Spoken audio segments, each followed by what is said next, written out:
Hello bachcho, let's see this question. The question says if ak plus 1 divided by ak is constant for every k is greater than equal to 1, if n is greater than m, an is greater than am, and a1 plus an is equal to 66, a2 into an minus 1 is 128, and summation I is equal to 1 to n, ai is equal to 126, then A option is n is equal to 6, B option is n is equal to 5, C option is ak plus 1 divided by ak is equal to 2, and D option is ak plus 1 divided by ak is equal to 4. तो सबसे पहले देखते हैं इस question में हम क्या की कॉन्सेप्ट्स यूज करने वाले हैं और उसके बेसिस पे इस क्वेश्चन को कैसे सॉल्व करेंगे।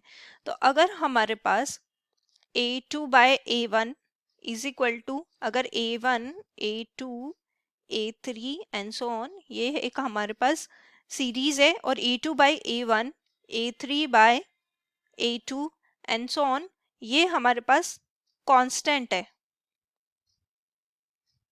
एंड इक्वल है। तो यहाँ पे यहाँ पे कहेंगे कि ये जो हमारे पास सीरीज है a1 a2 and so on are इन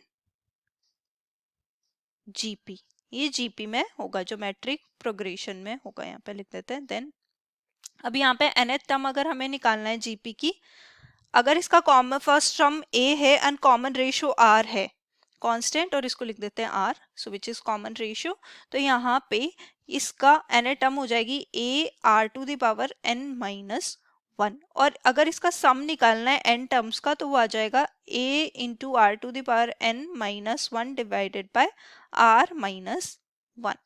अब जो हमारे पास क्वेश्चन है इसमें क्लियरली गिवन है that A K plus 1 divided bye ए के, सो ये हमारे पास क्या है, कांस्टेंट। अगर ये कांस्टेंट है तो हम कह सकते हैं कि जो हमारे पास a1 a2 a3 जो है ये and so on are in GP, ये जीपी में है, ज्योमेट्रिक प्रोग्रेशन है। ऑल्सो इसमें गिवन है that n is greater than m है, तो a N is greater than a m है, तो कह सकते हैं ये हमारे पास इंक्रीजिंग जीपी होगी, इंक्रीजिंग जीपी। तो देखो यहाँ पे अब नेक्स्ट हम क्या करेंगे, हमारे पास इंक्रीजिंग जीपी, ऑल्सो हमारे पास कुछ कंडीशंस गिवन है, that is a1 plus A N is equal to 66, so a1 plus A N is equal to 66। तो यहाँ से हम क्या कर सकते हैं, a1 एज इट इज रहने देते हैं और ए एन को लिख लेंगे a1 r to the power n minus 1 that is 66। यहाँ से हम a1 भी कॉमन ले सकते हैं, a1 सो आ जाएगा 1 plus R to the power n minus 1 is equal to 66। ये हमारे पास इक्वेशन 1 हो जाएगी। अब सेकेंड इक्वेशन फाइंड आउट करने के लिए हम सेकेंड जो गिवन कंडीशन है उसको देखते हैं। तो वहां पे हमारे पास गिवन है that is a2 into A N minus 1 is equal to 128, A N minus 1 is equal to 128। तो यहाँ पे भी ए एन माइनस 1 की वैल्यू पुट कर देते हैं, सो ये हो जाएगा हमारे पास, और a2 की भी वैल्यू पुट कर देते हैं। तो a2 तो हमारे पास क्या है, that is A R, a1 R, और ए एन माइनस 1 है हमारे पास a1 r to the power n minus 1 minus 1 that is n minus 2 that is 128। Further इसको सिंप्लीफाई कर लेते हैं, तो आ जाएगा यहाँ पे a1 स्क्वेयर एंड देन यहाँ पे r टू द पावर, यहाँ पे 1 है, यहाँ पे n माइनस 2 है, तो ये आ जाएगा n minus 1 which is equal to 128। Let's say this is equation second. अब देखो जो यहाँ पे इक्वेशन 1 है, इससे ऊपर वाला स्टेटमेंट अगर हम देखें यहाँ से, तो यहाँ से अगर हम वैल्यू फाइंड आउट करेंगे a1 की, यहाँ से a1 की वैल्यू फाइंड आउट करेंगे तो 66 minus a1 r to the power n minus 1 आ जाएगी। तो हम सेकेंड इक्वेशन को ऐसे लिख सकते हैं a1 into a1 r to the power n minus 1 which is 128। तो यहाँ से a1 एज इट इज रहेगा और इसकी वैल्यू अगर हम पुट करेंगे तो आ जाएगी 66 minus a1 is equal to 128। यहाँ पे लिख लेंगे फ्रॉम इक्वेशन 1। अब फर्दर इसको सिंप्लीफाई कर लेते हैं, तो सिंप्लीफाई करेंगे तो यहाँ पे आ जाएगा हमारे पास 66 a1 minus a1 square is equal to 128, सारी टर्म्स इधर ले आते हैं, so minus a1 square plus 66a1 minus 128 is equal to 0। Minus common ले लेंगे तो आ जाएगा a1 square minus 66a1 plus 128 is equal to 0। इसको स्प्लिट कर लेंगे middle term, so a1 square minus 64a1 minus 2a1 plus 128 is equal to 0। a1 common ले लेते हैं, a1 माइनस 64, यहाँ से माइनस 2 कॉमन ले लेते हैं, a1 minus 64 is equal to 0। तो देखो a की दो वैल्यूज आ जाएगी हमारे पास, तो एक तो आ जाएगी हमारे पास a1 माइनस 64 यहाँ से, और एक आ जाएगी a1 minus 2। So a1 minus 64 is equal to 0, तो यहाँ से a1 जो है वो आ जाएगा 64। एक आ जाएगा a1 minus 2 is equal to 0, तो यहाँ से a1 आ जाएगा हमारे पास 2। अब देखो फर्दर इसको सिंप्लीफाई कर लेते हैं। तो देखो अगर a1 64 लेते हैं तो हमारे पास जो स्टेटमेंट गिवन है a1 plus an is equal to 66, a1 plus an is equal to 66, तो यहाँ से यहाँ पे 64 पुट किया, an 66, सो an की वैल्यू हमारे पास क्या आ जाएगी 66 minus 64 that is equal to 2। अगर यहाँ पे 2 वैल्यू इसकी आ गई तो यहाँ से हम क्या कह सकते हैं, ये हमारे पास डिक्रीजिंग जीपी हो गई, बट हमने स्टार्टिंग में ये लिख दिया था कि ये इंक्रीजिंग जीपी है, तो मतलब a1 64 is not possible. So possible value of a1 is 2।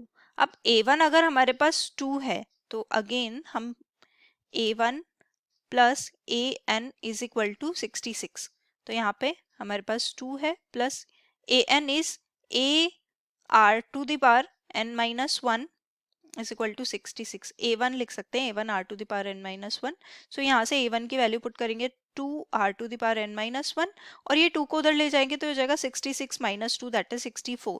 r to the power n minus 1 is equal to 64 by 2 that is 32। तो ये एक हमारे पास r to the power n minus 1 जो है 32 आ गया। अब हमें क्या करना है, आर एंड एन की वैल्यू फाइंड आउट करनी है।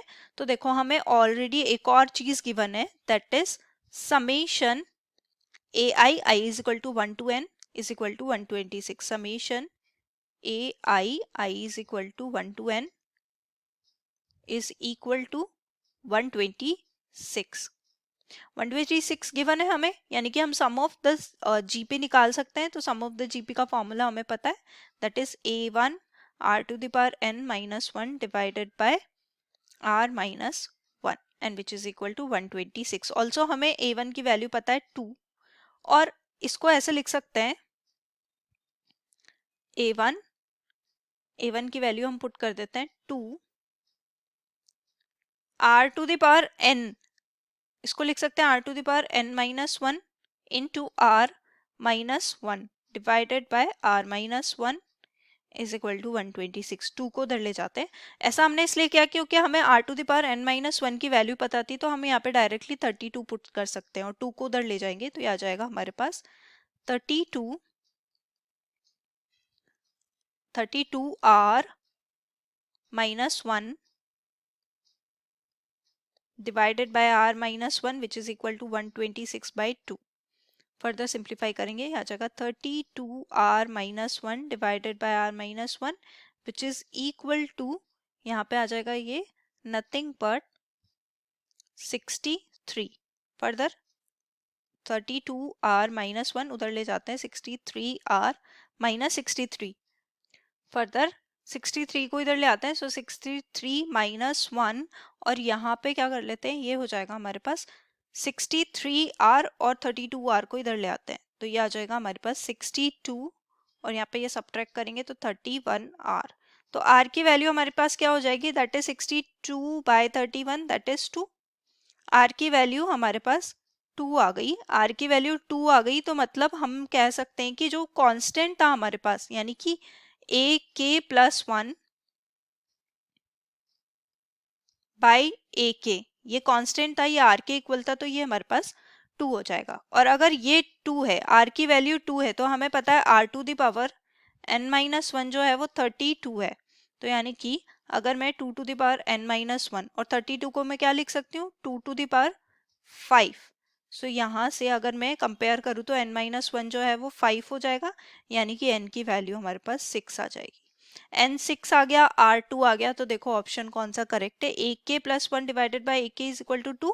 सो ये ऑप्शन करेक्ट है और n की वैल्यू हमारे पास 6 करेक्ट है। So the final answer is option A and C. Hope you understood it well. Best of luck. Thank you.